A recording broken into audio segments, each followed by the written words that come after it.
more frequently. So our patient is a 48-year-old male patient. He has no past history other than a gunshot wound to his abdomen about 8 years prior. He's had several hospitalizations for heart failure over the last 6 months, and he presented to the emergency room really in cardiogenic shock. This was his coronary angiogram, so he was taken straight to the cath lab in case he had a myocardial infarction.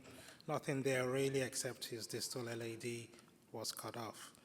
He was in cardiogenic shock with a very low mixed venous oxygen saturation. He had an intra-aortic balloon pump placed, and he was started on milrinone and furosemide, sent to the intensive care unit. This was his chest X-ray. What more remarkable was his echocardiogram at the time, which showed that he had a giant apical aneurysm. His right ventricle was also moderately dysfunctional. He had at least moderate, probably severe mitral regurgitation and mild tricuspid regurgitation. So he was in cardiogenic shock from a left ventricular aneurysm. He had a cardiac CT scan, and you can see he has a giant aneurysm.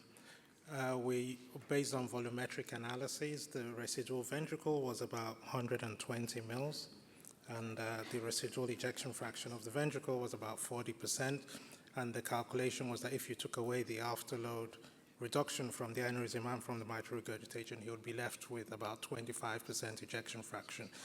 So if you're taking a patient to surgery and you expect them to come out with an EF of 25%, and they're already going on 2 inotropes and a balloon pump, those are the cases we would consider either an alternative like transplantation, or if you are going to operate, we'll think about preemptive use of ventricular assist device or ECMO at the time of surgery.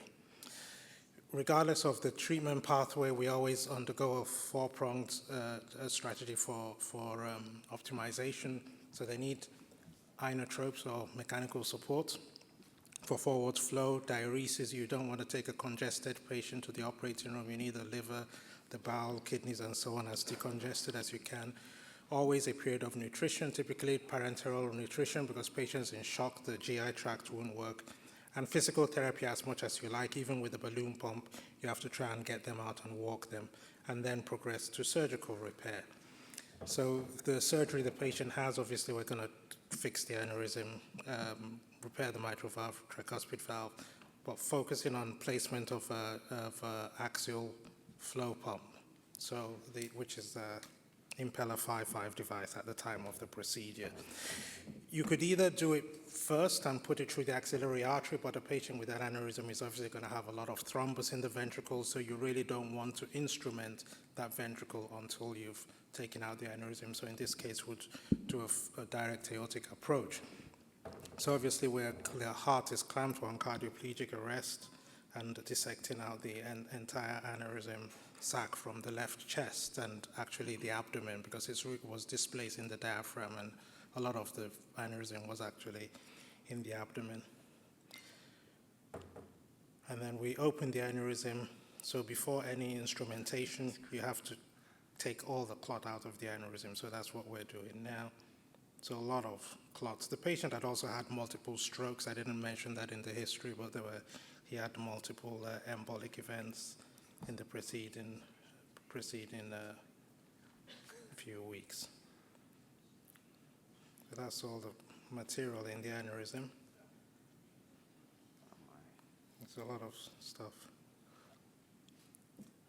And then resect the aneurysm sac.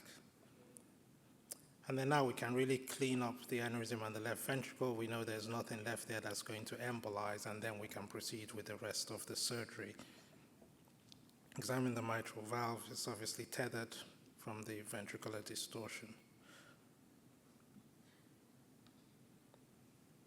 The neck of the aneurysm is as we measured on the CT, about 5 centimeters. The mitral valve we access through the interatrial septum. That way it's a bit easier to de-air if you're doing anything in the left ventricle and you don't have the left atrium open directly.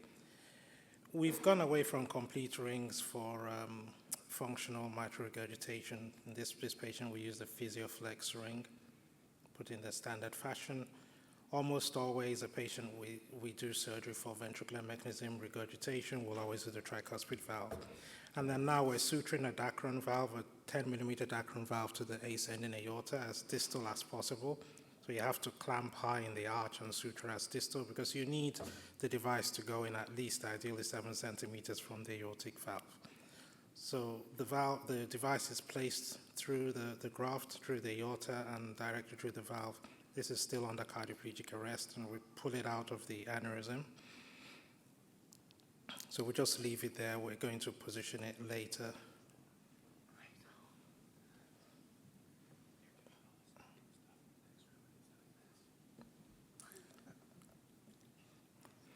And then you then proceed with the repairing the aneurysm as you wish. In this case, we're putting an endoventricular suture, so-called Fontan suture.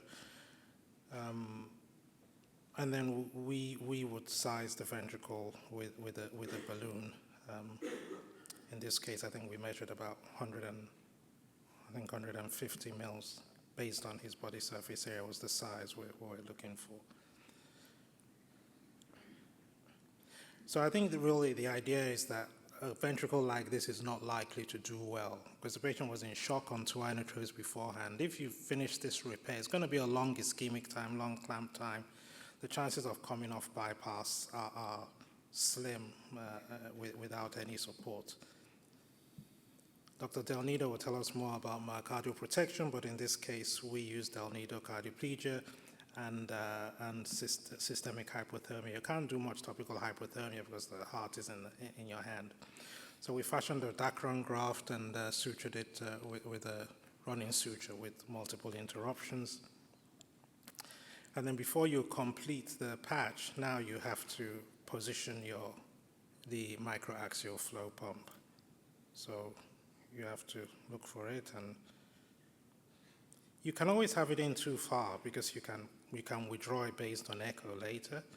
You want to make sure it's free from the mitral valve, and you want to put a catheter through the mitral valve to de-air the ventricle and to vent the ventricle, because when you first take your clamp off, the ventricle is going to be full of blood and it's going to regurgitate through the device into the ventricle, and you can't start the device because you're just going to eject air into the circulation. So it's a bit more complicated, so you have to have a catheter inside the ventricle as well as the impeller device to de-air and to vent until you get things going.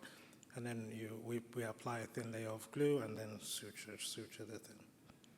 So he had this placed, and then he comes off bypass with the impeller device and then with some inotropes for the right ventricle. He was extubated 2 days after surgery, and he preserved his organ function, but he remained dependent on this impeller through the first week. He was on high-dose dual inotropes, epinephrine and milrinone for like the first 10 days, and we couldn't wean him at all.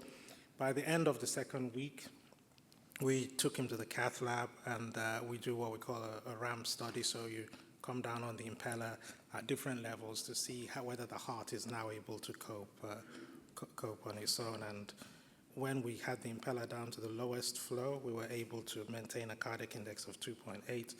So it was time to come out. We removed the impeller on day 15, but as Viv said, these are not easy cases. The patient stayed in hospital for 5 weeks and then went to rehab for another 9 weeks. He didn't get back to his own home till about 3 months after presentation. But sometimes the patients actually can get better. This surgery was done 2 years ago. This is his most recent echo. He's got normal ventricular function other than the apex that was out. He's in full-time employment, but he's on quadruple goal-directed heart failure therapy, so maintaining medical therapy is the cornerstone of management. Thank you. Thanks, Ani. Ani, you know what Mark said to me about halfway through your talk? He said, let me get this straight. You're in one room and you're doing all those cute little P2 prolapses and all that stuff, and he's next door doing that stuff? And you know what I told him? I said, it's good to be the chief.